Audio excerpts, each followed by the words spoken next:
Okay, so this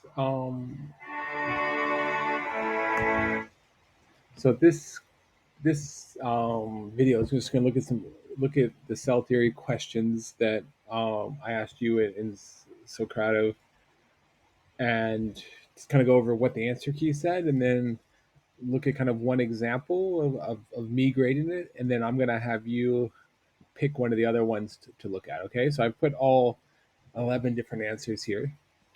Um, so kind of looking at this is what the answer key looks like for an IB biology thing. So they're labeled as A, B, C, D, E, and so forth. So each of these correspond to 1 point. Okay. So if you say cell theory is the accepted explanation of life, that's 1 point. If you say organisms are composed of one or more cells, or organisms are composed of cells, or something like that, that's 1 point, and so on and so forth. So um, and notice there's one, two, three, four, five, six, seven, eight, nine, 10. So there's 10 things you can say here, but the the question was actually out of seven. So there's more points than there are total. So you don't have to say every single thing on here. Okay. So let's look it through. Like here's somebody's answer. Um, and again, this can be like this. How this person wrote it is just fine. It doesn't have to be in a paragraph form. But they went through the main points of cell theory. All living things are composed of cells. Yep. And notice that's basically says this: organisms are composed of one cell. Obviously, it doesn't have to be exactly right. So I gave a point B here. So for this one, the cell is a structural and functional unit of living things. Cells are the basic, fundamental, smallest unit of life. Um, that's close enough, right? I think that counts. Fundamental, smallest functional unit. Um, so I gave credit there. All cells come from pre-existing cells by division. So that was D. Okay. Now notice this particular group went down this route too. Talked about some of those other ones, the more modern ones. So those aren't really going to get you points here.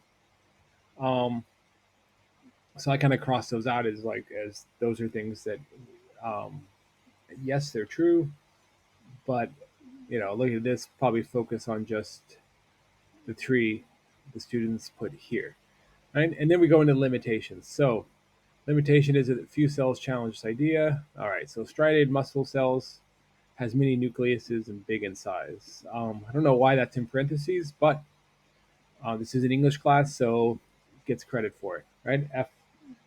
Many nuclei. While most have one or two, like if it's in these little boxes, it doesn't have to say that. Okay, so that's why I gave point F. This one talking about big in size and complex structure. It's nothing kind of that.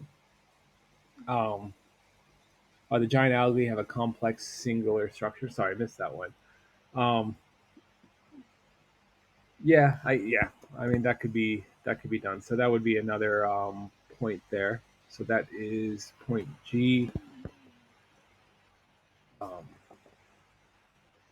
point G, and then the septate fungal hyphae have many nuclei big in size. That's H. So this is actually 6 out of 7 points. So that's really good for a question like this. First time out of first time trying it. Okay. So what I would like you to do is pick one of these questions. Okay. Um, I would like you to grade it, and I would like you so you can grade it just like I did. Okay. Um, and then, well, I'd like you to grade it, and then we'll talk about what else you want to do with that later. But that would be your rate. So pick one of these. There's answers 3 through 11. Okay. So pick which one you would like to grade it, and be ready to bring that back into class at some point. Okay.